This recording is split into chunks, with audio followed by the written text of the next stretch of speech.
el ladrón no viene sino para hurtar, matar y destruir, y está hablando del diablo. Está hablando de cómo sus maquinaciones tienen que ver con tu matrimonio, con tu familia, con tus hijos, con tu negocio, con tu empleo, con tu salud, con tu estado de ánimo. Ahí, ¿qué quiere conseguir? Él lo que quiere conseguir es hurtar, matar y destruir. Pero Jesús en contraposición dice: mas yo he venido para que tengan vida y para que la tengan en abundancia. Y estuvimos viendo desde el principio, lo de tener vida en abundancia no tenía que ver con el cielo. Porque evidentemente en el cielo vamos a tener vida en abundancia. No hay discusión sobre eso. Entonces, la situación, el conflicto se daba en vida en abundancia en esta vida. Todos sabemos que tenemos esta vida, luego morimos, hay un juicio y después del juicio hay una vida eterna. Hay un cielo, hay un infierno. Partimos de esa base, que es lo que la Biblia nos enseña. Entonces, la vida en abundancia tiene que ver no con el cielo, porque ya sabemos que será abundante, faltaría más. Tiene que ver con esta vida. Y comenzábamos hace como 4 o 5 domingos preguntando: ¿tienes vida en abundancia? ¿Llamarías a lo que tú vives vida en abundancia? Y probablemente, como sabemos que lo de abundancia es un término bastante ambiguo, podríamos decir, bueno, hasta cierto punto sí, no sé si del todo, pero hasta cierto punto podría decir que sí. Oye, pues está bien. Pero yo cada vez que tengo que tratar a gente y visito a algunos en su casa y me doy cuenta que no es precisamente de lo que uno puede presumir. Entonces, y este es mi problema. Si el Señor lo ha prometido, ¿por qué no ocurre? Y entonces volvíamos a la frase, yo quiero más. ¿Y era legítimo decirle al Señor, yo quiero más? Por supuesto que es legítimo. Porque la abundancia habla de más. Entonces yo vengo a Jesús diciendo, Señor, no tengo una vida en abundancia, te pido que me ayudes a ver cómo logro esa vida en abundancia, te pido más. Estuvimos hablando de sabiduría. Y si no lo escuchó, le animo a que se haga con la copia, si no en el YouTube creo que ya está, desde hace algunas semanas, escúchela. Una de las cosas que todos tenemos que pedir es sabiduría. Porque la sabiduría tiene que ver con mi forma de comportarme, la forma de moverme en esta vida y esa actitud, esa manera de hacer las cosas va a determinar lo que yo logro o no logro.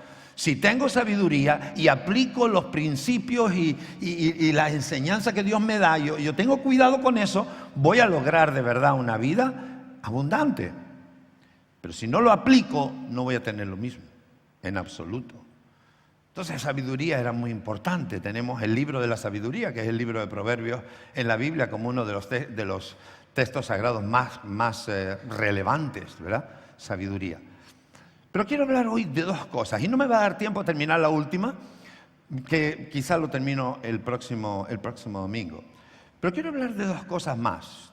Tenemos que pedir sabiduría, pero tenemos que pedir unción. Y quiero hablarles un poquito de esto.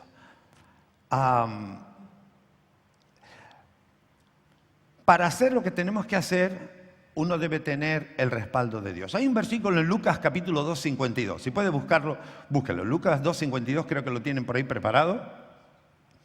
Y me lo van a poner. Lucas 2, 52. Ahí está. Déjeme poner un poquito aquí de lado, aquí abajo. Y lo vemos mejor. Ok. Y Jesús dice, crecía en sabiduría y en estatura y en gracia para con Dios y con los hombres. Unción. La unción es un respaldo de Dios para hacer algo.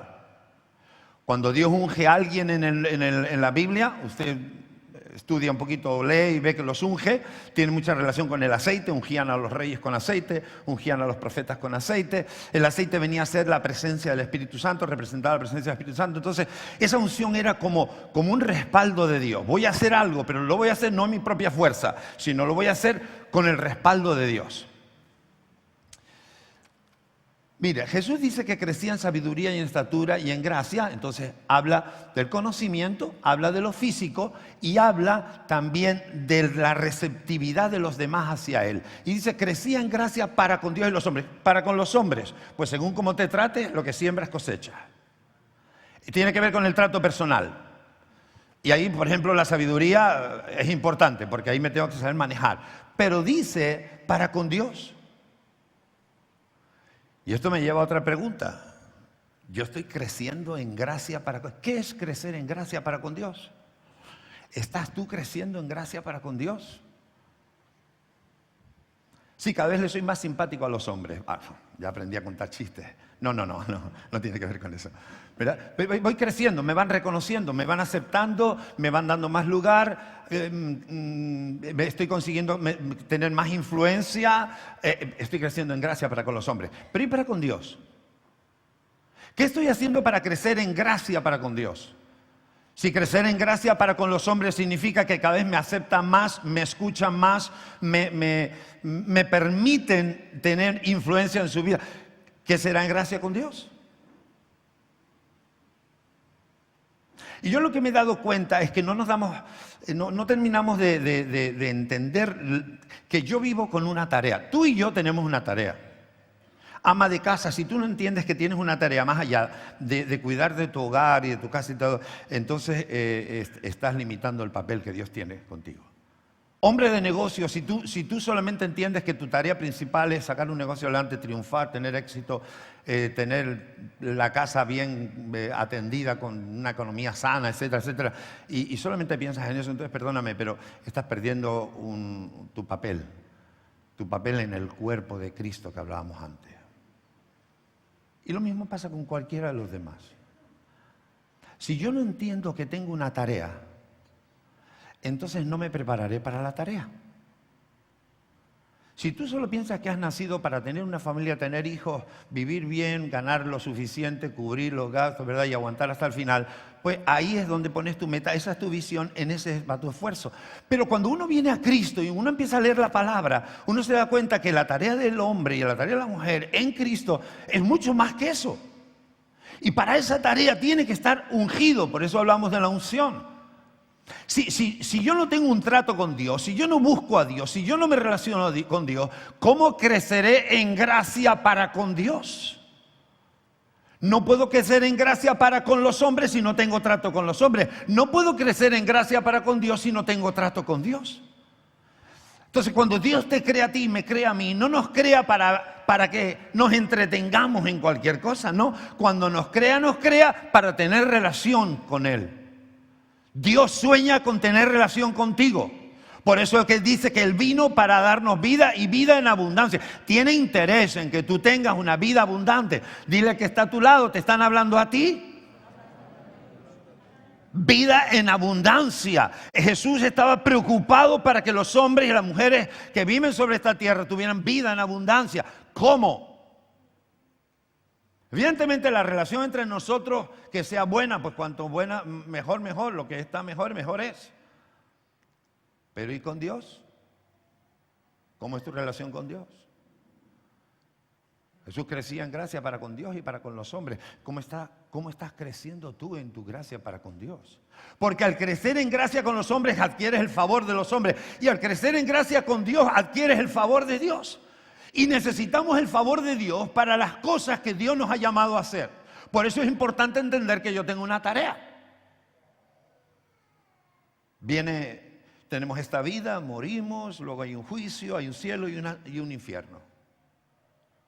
Y la Biblia nos enseña que ancha es la puerta y el camino que lleva a la perdición. Ancho. Muchos van a la perdición. ¿Sabe lo que hay que hacer para ir al infierno? ¿Quiere que le diga lo que hay que hacer para ir al infierno? Nada. ¿Por qué? Porque todos, si no alguien no cambia las cosas, todos van al infierno, puesto que todos son pecadores. Eso nos enseña la Biblia. Por eso tuvo que venir Jesús para hacer algo, porque todos se iban al infierno, porque todos somos pecadores.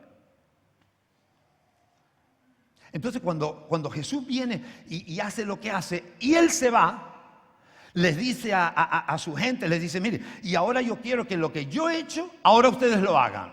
Así que me voy y les voy a enviar el Espíritu Santo. Quiero que me pongan Hechos capítulo 1, por favor. Y vamos a leer Hechos 1. Y dice, y estando juntos les mandó que no se fueran de Jerusalén, sino que esperasen la promesa del Padre, la cual les dijo, oísteis de mí. Entonces, dice, cuando yo me voy a enviar una promesa, la promesa del Padre. Ok, seguimos. Número 5. Porque Juan ciertamente bautizó con agua, mas vosotros seréis bautizados con el Espíritu Santo dentro de no muchos días. Entonces, esta era la promesa. La promesa iba a ser bautizados con el Espíritu Santo. Entonces Jesús se va, que también había sido bautizado en el Espíritu Santo el día que se bautizó en agua, para los que conocen la historia. Y dice, ahora yo me voy, pero ahora se quedan ustedes. Y ustedes, escuchen, ustedes van a hacer la tarea. Cuando uno conoce a Jesús, empieza a darse cuenta de la realidad. Ya no se trata solo de vivir, sobrevivir, aguantar hasta el final, ser lo más feliz en la vida que se pueda, porque no hay otra cosa. No, uno ya entiende que esto no es así. Uno ya entiende que después de esta vida empieza lo que es de verdad, la vida eterna. Y esa sí es preocupante, porque si te preocupa esta y dura 100 años, imagínate lo que te tiene que preocupar la otra, que es eterna. ¿Dónde voy a estar la vida eterna? Me tiene que preocupar. Por eso cuando viene Jesús y revela estas cosas, y uno empieza a conocer lo que Jesús le está revelando y se empieza a dar cuenta de la importancia, dice, esta historia no es como me la contaron. Y entonces dice, ¿y ahora qué parte me toca a mí? Es que tengo una parte, porque Jesús es la cabeza, yo soy el cuerpo y el cuerpo tiene que hacer una tarea. Para esa tarea hace falta una unción. Y por eso decía, ¿me pones por favor el texto? No me lo quiten hasta que yo no lo diga. Hechos capítulo 1:5, por favor. 5. Y seréis bautizados con el Espíritu Santo dentro de no muchos días. Pasa al siguiente, por favor. Hechos 1:8. Y entonces dice, pero recibiréis poder. ¿Se acuerdan que les dije que necesitamos algo? Necesitamos una unción, necesitamos algo. Dice, pero recibiréis poder cuando haya venido sobre vosotros el Espíritu Santo y me seréis testigos. Entonces la acción es ser testigos. Y para ser testigos, dile que está a tu lado, te están hablando a ti.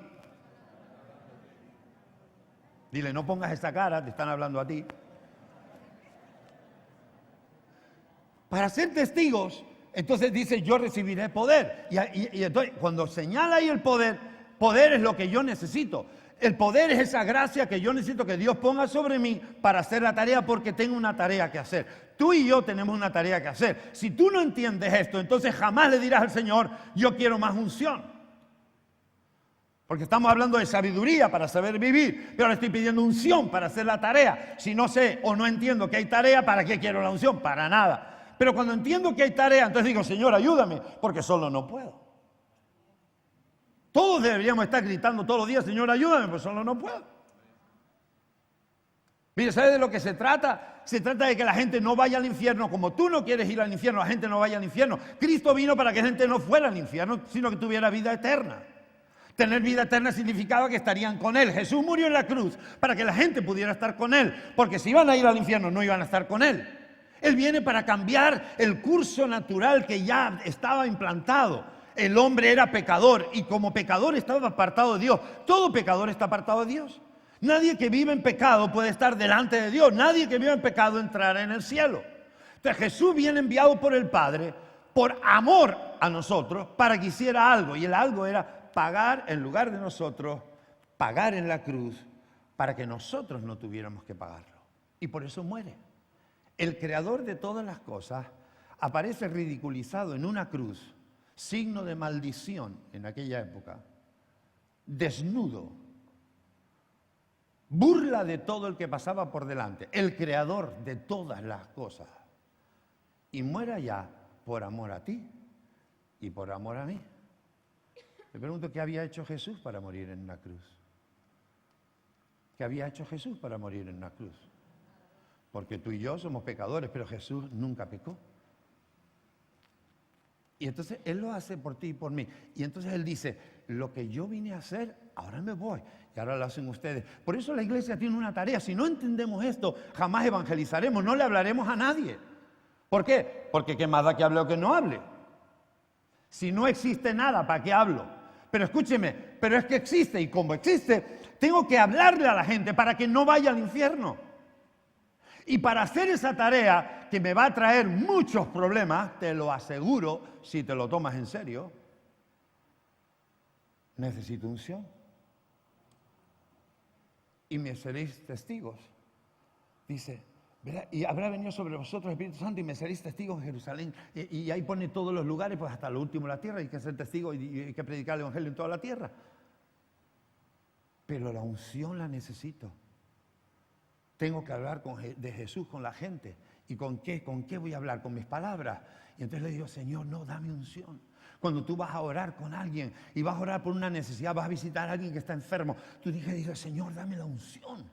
La unción no es más que el respaldo de Dios, es el poder de Dios sobre ti para que cuando tú haces las cosas en tu capacidad no puedes, viene Dios y Dios lo hace y te usa como un canal. Yo necesito la unción, tú necesitas la unción. Tienes que criar a tus hijos, tú necesitas unción para criar a tus hijos. Porque si no sale lo que sale... ¿Cuántos entienden lo que estoy diciendo? Y escúcheme, la unción es para todo. Porque Alberto abrió un negocio, pero si Alberto no busca la unción de Dios para su negocio será como cualquiera, probablemente un fracaso. Tú, ama de casa, que me escucha y dice, yo, mi casa no. Tú necesitas la unción del Espíritu Santo para hacer bien las cosas, para saber cómo hay que manejar la casa, para saber cómo hay que manejar al marido, cómo, a los hijos, quería decir. Hace falta unción porque no tengo el conocimiento, no sé cómo. Entonces Dios me tiene que ayudar en lo que yo no sé. Una cosa es sabiduría y otra cosa es adivinar. Adivinar no me está permitido. Entonces yo voy donde el Señor y le digo, Señor, yo no sé. Unción. Cada vez que oro por mi hijo, se manifieste algo poderoso, no es mío, es de Dios, porque la gracia de Dios está conmigo. Yo he crecido en gracia para con Dios, entonces el favor de Dios está conmigo para tratar a mi hijo, para tratar a mi esposa, a mi marido, a mis padres, para tratar ese negocio, para tratar al jefe, para tratar a los que están trabajando para mí. Yo te necesito todo eso, porque no sé, no manejo, no capto todo. Yo no estoy en todo lugar. Pero Dios sí. El favor de Dios está conmigo para una tarea. Pero tienes que empezar creyendo que hay una tarea. Y la tarea es vaciar el infierno, porque el infierno se quiere llenar. Vino para robar, matar y destruir. ¿Sabe dónde quiere llevar el diablo? A todo el mundo. A todo lo que huele a Dios. El diablo quiere destruirlo. Y esa oposición la vamos a tener siempre. Tentaciones, presiones, críticas, todo va a venir. Pero si yo estoy en la gracia, he crecido en la gracia. ¿Dónde crezco en la gracia? Cuando entro en intimidad con Dios, cuando busco a Dios, en mi relación con Él. Igual que crezco en intimidad con mi mujer, con mis hermanos, con mi familia o con mis amigos. En esa comunión yo crezco con Jesús. Y se desarrolla una relación donde hay gracia. Él está conmigo. Necesito la gracia para todo. Y mientras yo estoy hablando, yo sé que muchos están diciendo, uy, lo necesito para los estudios, lo necesito para tratar, lo necesitamos para todo. Porque no es lo mismo una vida con el respaldo de la gracia de Dios que una vida sin el respaldo de la gracia de Dios. No es lo mismo. Quiero que me pongan Romanos capítulo 12, versículo 4, un texto rapidito y pasamos a otra cosa que quiero comentar. Romanos capítulo 12, versículo del 4 al 8. Aquí está. Ok, dice, ¿tú quién eres que juzgas? Romanos 12, por favor. Romanos 12.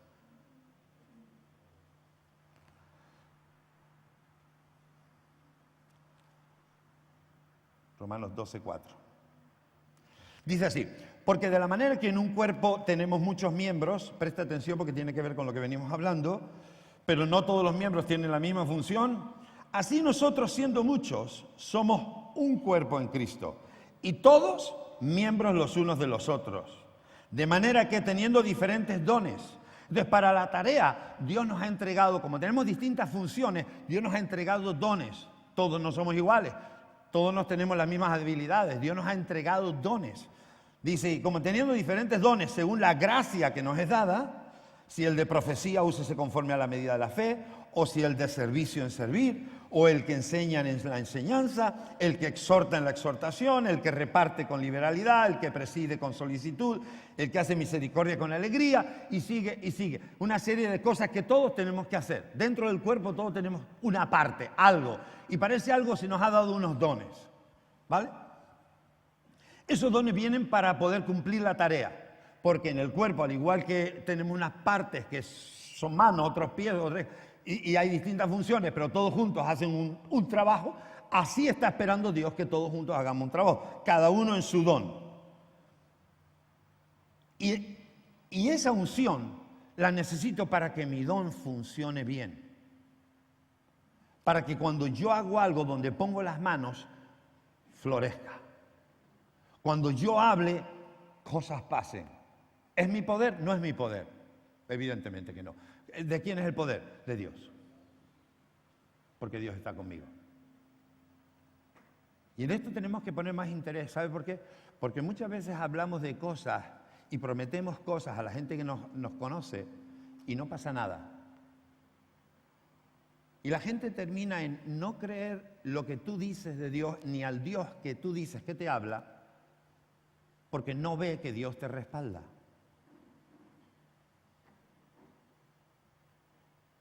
¿Y por qué Dios no me respaldó? ¿O por qué Dios no me respalda? Porque esa gracia no está conmigo. ¿Y por qué no está la gracia conmigo? Porque no la estoy trabajando. ¿Qué relación tengo con Jesús? Mira, algunos tienen a Jesús como un mueble. Lo tienen en una esquina del escenario. Viven su vida. Y cuando tienen un problema, miran para Jesús y dicen, yo, milagrito aquí. Algo sencillo, rápido, no te estés preocupando mucho. Ven y tal. Y está esperando que Dios, como si fuera Jesús un perrito, ¿no? Ven, ven, ven. Haz pipí aquí, a ver. Así tratan a Dios. Así tratan a Jesús. Y cuando termina el milagro, si es que pasa algo, al rincón. Y chate allí. Y siguen con su vida.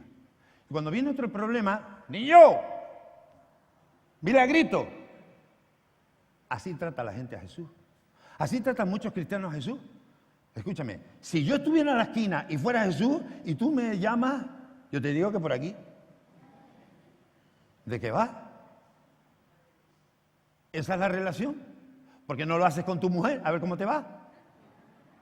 Hazlo con tu marido, a ver cómo te va. Es que no tiene sentido. ¿De qué relación tengo con Jesús? ¿Qué respaldo espero yo que Jesús tenga o traiga sobre mi vida? ¿Qué gracia espero contar yo de Jesús si lo trato de esa manera? Explícame. No tiene sentido. Pero en muchos casos esta es la manera en que tratamos a Dios. Y yo no digo que sea malintencionada, simplemente que no le estamos poniendo atención. Entonces me levanto por la mañana, corro todo el día, me acuesto por la noche y digo, Jesús, sí, Jesús, buenas noches, planchado. Y al día siguiente me levanto y corro igual, y por la noche, Jesús, es verdad, Jesús, buenas noches. Y esa es toda mi relación. Entonces, ¿cómo voy a estar hablando de la unción sobre mi vida si no tengo trato con Jesús? ¿Entienden eso? Entonces, yo puedo decirle, Señor, dame más unción. Claro, es que debo decírselo. Pero para decir eso tengo que crear una atmósfera, una relación. Tengo que trabajar sobre algo. Lo que no puedo es usar a Jesús como si fuera el milagrero de turno, que le doy 20 euros para que me haga el milagro y vuelva a su sitio. Esto no funciona así, porque no es así. Dios quiere tener relación contigo. Dios quiere levantarse por la mañana contigo, caminar contigo, hablarte a ti. Coges el devocional, lo miras, escudriñas, lee la palabra todos los días. ¿Y qué me quiere decir Dios? Y Dios te habla y las cosas saltan de la palabra y te traen respuestas a tus preguntas. La unción está en la búsqueda, es el resultado de una intimidad con Dios. El respaldo de Dios sobre mi vida responde a una intimidad trabajada con Dios en mi vida. ¿Ah? ¿Alguno está mirando? ¿Ah?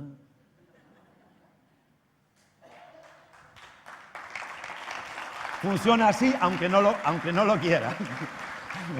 Funciona así aunque no lo quiera. Y tengo 6 minutos para hablarte de lo que más te duele que te hablan, pero que voy a dar solo en la introducción para dejártelo todo pendiente para el próximo domingo, ¿vale? Y te voy a hablar de dinero. Ay, mi madre. Te voy a hablar de dinero. Pero no voy a ir a nada concreto, voy a hacer un planteamiento porque yo notaba que lo que el Señor quería era que estuviera aclarando un par de cosas antes de entrar, pero no lo haremos hoy, lo haremos el próximo. Miren, creo que tenemos una diapositiva preparada, por favor. Y si me la ponen, me ponen la primera frase. ¿Por qué doy? Quiero que pensemos, le pido al Señor que nos ayude a meditar en lo que voy a hablar.